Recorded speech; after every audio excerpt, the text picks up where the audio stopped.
அனைவருக்கும் வணக்கம். இது யூகேவி தமிழா. கல்வி சம்பந்தப்பட்ட தகவல்களை நம்ம சேனலில் தொடர்ச்சியாக கொடுத்துட்டு வரோம்.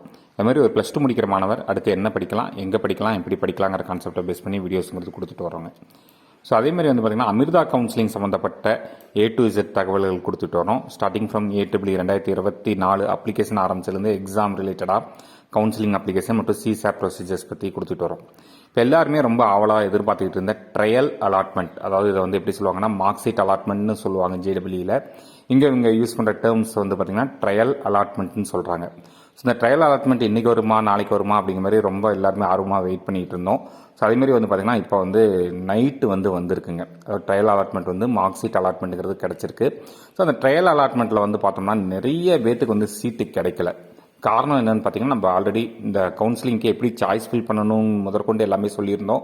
ஸோ அப்போ என்ன சொல்லியிருந்தோம் அப்படின்னு பார்த்தீங்கன்னா, எல்லா டிபார்ட்மெண்ட்டும் எல்லா கேம்பஸும் கொடுங்கன்னு சொல்லியிருந்தோம். பட் நிறைய பேர் அதை ஃபாலோ பண்ணல. ஒன்லி நான் கொடுத்தா கம்ப்யூட்டர் சயின்ஸ் மட்டும் தான் கொடுப்பேன், நான் வேறு எதுவுமே சேரவே மாட்டேன் அப்படிங்கிற பேசிஸில் சொன்னாங்க. அதே மாரி நிறைய பேர்த்த ECE EEEலாம் போட வச்சோம். பட் இருந்தாலுமே இந்த ட்ரையல் அலாட்மெண்ட்டில் மேக்ஸிமம் நிறைய பேருக்கு சீட்டுங்கிறது கிடைக்கல. நான் அதை ஏற்கனவே சொல்லியிருந்தேன், அமிர்தாவில் மொத்தமே இவ்வளோ சீட்டு தான், ஒரு 2500 சீட்ஸ் தான் இருக்குது சென்னை மற்றும் மற்ற கேம்பஸஸில் அப்படின்னு சொல்லியிருந்தேன். பட் இருந்தாலும் மாணவர்கள் ரொம்ப ஆர்வமாக எதிர்பார்த்துட்டு இருந்தாங்க. ஸோ இப்போ ட்ரையல் அலாட்மெண்ட்டில் என்னென்ன ரேங்க்குக்கு என்னென்ன டிபார்ட்மெண்ட் என்ன கேம்பஸில் கிடச்சிருக்குங்கிறத பார்ப்போங்க. ஸோ ஃபஸ்ட்டு பார்த்திங்கன்னா 273ங்கிற ரேங்க்குக்கே பார்த்திங்கன்னா இது மார்க் ஷீட் அலாட்மெண்ட் தான், அதாவது ட்ரையல் அலாட்மெண்ட் தான்.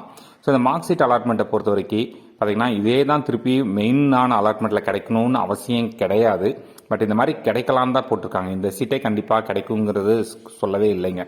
ஸோ ஃபஸ்ட்டு பார்த்திங்கன்னா 273ங்கிற ரேங்க் பார்த்திங்கன்னா கோயம்புத்தூர் கேம்பஸில் கம்ப்யூட்டர் சயின்ஸ் இன்ஜினியரிங்கில் ஃபீஸ் லேப் 2ல் தான் நம்மளுக்கு சீட்டுங்கிறதே கிடச்சிருக்குங்க. சரிங்களா. அடுத்து பாருங்கள் ரேங்க் AEEE ரேங்க் 970ங்கிற ரேங்க்குக்கு கோயம்புத்தூர் கேம்பஸ் கம்ப்யூட்டர் சயின்ஸ் இன்ஜினியரிங்கில் டக்குன்ட்டு பார்த்திங்கன்னா ஃபீஸ் லேப் 4K போயிருச்சு. அதேமாதிரி 2066 2066ங்கிற ரேங்க்குக்கு கோயம்புத்தூரில் ECE டிபார்ட்மெண்ட்டில் பார்த்திங்கன்னா ஃபீஸ் லேபில் பார்த்திங்கன்னா 2ல் சீட்டுங்கிறது அலோகேட் ஆகிருக்குங்க.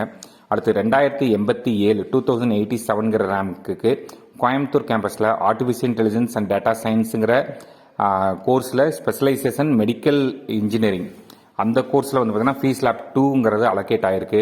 அடுத்து 3419ங்கிற ரேங்க்குக்கு பார்த்திங்கன்னா சீட்ஸ் எதுவுமே அலோகேட் ஆகலை. மேபி அவங்க எல்லா சாய்ஸும் கொடுத்தாங்களா இல்லை சில சாய்ஸஸ் மட்டும் கொடுத்து வச்சாங்களான்னு தெரியல. அதேமாதிரி அடுத்து பார்த்திங்கன்னா அந்த பர்சனோட JEE பர்சன்டேஜ்ங்கிறது 88.2.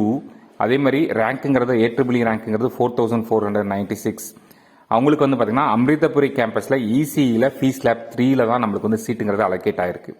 அடுத்து AEEE ரேங்க் 5000 ரேஞ்சஸில் இருக்கவங்களுக்கு அமராவதி கேம்பஸில் ECEயில் ஃபீஸ் லேப் 4ல் சீட்டுங்கிறது அலோகேட் ஆகிருக்குங்க. அடுத்து 6044 கோயம்புத்தூரில் பார்த்திங்கன்னா மெக்கானிக்கல் டிபார்ட்மெண்ட்டில் ஃபீஸ் லேப் 3ல் சீட்டுங்கிறது அலோகேட் ஆகிருக்கு. அடுத்து 8000ங்கிற ரேங்க்கு அவங்க பர்சன்டேஜ் 88ம் வச்சுருந்துருக்காங்க, 8000 ரேங்க்கும் இருந்திருக்கு. பட்டு சாய்ஸ் ஃபில்லிங் என்ன பண்ணாங்கன்னு தெரியல, சீட் எதுவுமே அலோகேட் ஆகலை. அடுத்து 8909ங்கிற ரேங்க்குக்குமே சீட்டுங்கிறது அலோகேட் ஆகலை. அடுத்து பர்சன்டேஜ் 89% ரேங்கிங், ஆனால் 9500 சீட்ஸ் எதுவுமே அலோகேட் ஆகலை. அடுத்து 11000 ரேங்க் சீட்ஸ் எதுவுமே அலோகேட் ஆகலைங்க. அடுத்து பார்த்திங்கன்னா பர்சன்டைல் 82.4. பட் ரேங்க் 11300க்கு அமிர்தபுரி கேம்பஸில் ECEயில் ஃபீஸ் லேப் 4ல் சீட்டுங்கிறது அலோகேட் ஆகிருக்கு. அடுத்து 79.93 JEE percentile 11470 ranking AEEE ranking அவங்களுக்கு நாகர்கோவில் கேம்பஸில் கம்ப்யூட்டர் சயின்ஸ் இன்ஜினியரிங்கில் ஃபீஸ் லேப் 2ல் அலோகேட் ஆகிருக்கு. பட் அவங்க என்ன கொடுத்துருக்காங்கன்னு பார்த்தீங்கன்னா இந்த அலோகேஷனுங்கிறது எதை பேஸ் பண்ணி நடந்திருக்குன்னா AEEE ரேங்கை வச்சு நடந்திருக்கு அப்படிங்கிற மாதிரி சொல்லியிருக்காங்க. அப்போ என்னன்னா இதுக்கு முன்னாடி இருக்கவங்களுக்குலாம் அப்போ நீங்கள் ஒரு கேள்வி கேட்கலாம், ஏன் இதுக்கு முன்னாடி இருக்கவங்கலாம் இதோட கம்மியான ரேங்க் இருந்துமே, அதாவது நல்ல ரேங்க் இருந்துமே ஏன் அவங்களுக்கு சீட் அலோகேட் ஆகலை அப்படின்னா, நிறைய பேர் இந்த ட்ரையல் அலாட்மெண்ட்டில், அதாவது இந்த சாய்ஸ் ஃபில்லிங்கில் என்ன பண்ணாங்கன்னா சென்னை கோயம்புத்தூர் கேம்பஸ் மட்டும் கொடுக்குறது, கோயம்புத்தூர் கேம்பஸ் மட்டும் கொடுக்குறதுன்னு சொல்லியிருந்தாங்க. நான் சொல்லியிருந்தேன் அதில் 48 சாய்ஸஸும் இருந்த மாதிரி ஒரு ஞாபகம். 48மே ஃபில் பண்ணி வைங்கன்னு சொன்னோம். ஸோ இவங்க பார்த்திங்கன்னா அந்த பேசிஸில் ஃபாலோ பண்ணாங்க. அதனால இவங்களுக்கு நாகர்கோவில் கேம்பஸில் அலோகேட் ஆகிருக்குங்க. அடுத்து JEE பர்சன்டேஜ் 86. அடுத்து AEEE ரேங்க் 13000 சீட்ஸ் எதுவுமே அலோகேட் ஆகலை. அடுத்து JEE percentage 80.9 13,693 AEEE rank seats எதுவுமே அலோகேட் ஆகலை. 25,000 ரேங்க் எந்த சீட்டுமே அலோகேட் ஆகலை. அடுத்து 71.5 JEE பர்சன்டேஜ் ரேங்க் வந்து 35,435 சீட்ஸ் எதுவுமே அலோகேட் ஆகலை. அடுத்து 87.56 JEE பர்சன்டேஜ் ரேங்க் ஆனால் 36,000 போயிருச்சுங்க. பட் என்னென்னு பார்த்தீங்கன்னா இவங்க நம்ம சொன்ன மாதிரி சாய்ஸ் ஃபில்லிங் ஃபாலோ பண்ணினாங்க. நாகர்கோவில் கேம்பஸில் கம்ப்யூட்டர் சயின்ஸ் இன்ஜினியரிங்கில் ஃபீஸ் லேப் 2ல் கிடச்சிருக்கு. அதில் அவங்க தெளிவாக கொடுத்துருக்காங்க பாருங்கள். JEEங்கிற மோடை பேஸ் பண்ணி தான் அவங்க வந்து சீட் அலோகேட் ஆகிருக்கதா சொல்கிறாங்க. அடுத்து 81% சீட்ஸ் எதுவும் அலோகேட் ஆகலை. 80க்குமே வந்து சீட்ஸ் எதுவுமே அலோகேட் ஆகலை. JEEயில் 82% சீட் அலோகேட் ஆகலை. அடுத்து 97.11 JEE பர்சன்டேஜுக்கு கோயம்புத்தூரில் வந்து பார்த்தீங்கன்னா கம்ப்யூட்டர் சயின்ஸ் இன்ஜினியரிங்கில் அதுவும் ஃபீஸ் லேப் 3லவா சீட்டுங்கிறது அலோகேட் ஆகிருக்குங்க. ஸோ இதுதான் வந்து நம்மளுக்கு இப்போ இது வரைக்கும் கிடச்சிருக்கக்கூடிய தகவல்கள். சரிங்களா? இந்த வீடியோ பார்த்துக்கிட்டு இருக்க ஸ்டூடெண்ட்ஸ் அண்ட் பேரண்ட்ஸ்க்கு நான் ஒரு சின்ன ரெக்வஸ்ட் கொடுத்துக்கிறேன்.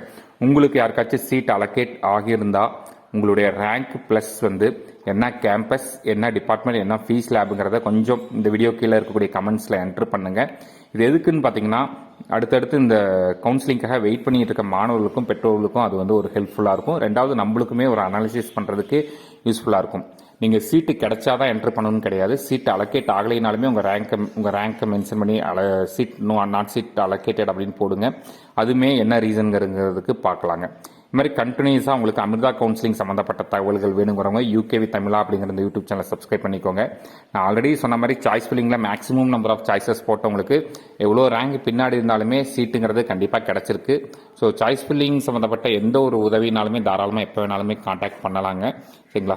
நம்ம அமிர்தா மட்டும் கிடையாது, JoSAA counselling, Sastra, DNA counselling மற்றும் நீட் கவுன்சிலிங் எல்லாத்துக்குமே வந்து ஹெல்ப் பண்ணிக்கிட்டு இருக்கோம். ஸோ உங்களுக்கு ஏதாவது தகவல்கள் தேவைப்படுதுன்னா இந்த வீடியோக்கில் இருக்கக்கூடிய டிஸ்கிரிப்ஷனில் என்னுடைய சோசியல் மீடியா லிங்க்ஸ் இருக்குது, அதில் ஜாயின் பண்ணிக்கலாம். மற்றும் உங்களுக்கு இந்த வீடியோ கீழே டிஸ்கிரிப்ஷனில் என்னுடைய ஃபோன் நம்பர் இருக்குது. அதுக்கு நீங்கள் வாட்ஸ்அப்பில் மெசேஜ் பண்ணிங்கன்னா முடிஞ்ச அளவுக்கு ரிப்ளை பண்ணுறதுக்கு முயற்சிகள் பண்ணுறோம். மற்றும் இந்த மாதிரி கண்டினியூஸாக கவுன்சிலிங் சம்மந்தப்பட்ட தகவல்கள் வேணுங்கிறவங்க யூகேவி தமிழா அப்படிங்கிற இந்த யூடியூப் சேனலை சப்ஸ்கிரைப் பண்ணிக்கோங்க. மற்றும் இந்த வீடியோ உபயோகமானதாக இருந்துச்சுன்னா இந்த வீடியோ லைக் பண்ணிவிட்டு உங்கள் நண்பர்களுக்கு ஷேர் பண்ணுங்கள். மிகவும் நன்றி.